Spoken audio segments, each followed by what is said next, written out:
korupsyon ay isang malawakang problema na nagpapahirap sa lipunan, lalong-lalo na sa mga mahihirap. Inilalahad namin ang maikling kwentong Ito Boy ang Kahirapan, Hindi ang Mahihirap ni Gregorio B. Pituon Jr.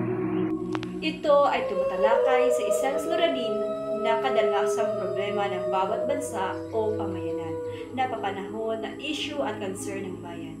Ito ay kwento ng isang sibilisasyon na masasabing di gaano kayabong dahil makikita sa mga taong karakter ang kanilang pinagdaan ng hirap, gutom at pang-abuso ng mga dapat na tumutulong. Puno ng paghihinapis at pag-aalipusta sa kanilang pagkataong nagala ng mga kanser ng gobyerno at sakit ng mundo.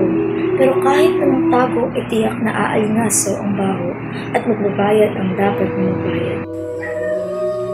Ito ay maiugnay sa teoryang Marxismo na tumatalakay sa tunggaling kinasasagutan ng mahihirap at mayayaman o mahina at malalakas.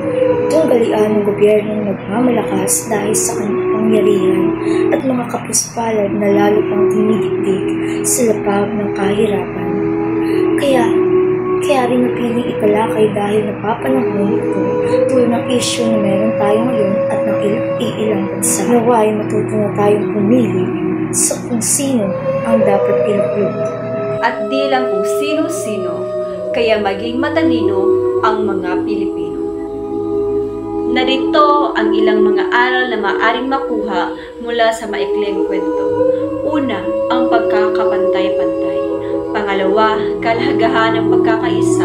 Pangatlo, pananagutan ng mga lider. Pang-apat, matalinong pagpili ng lider. Panglima, pag-asa sa kabila ng kahirapan.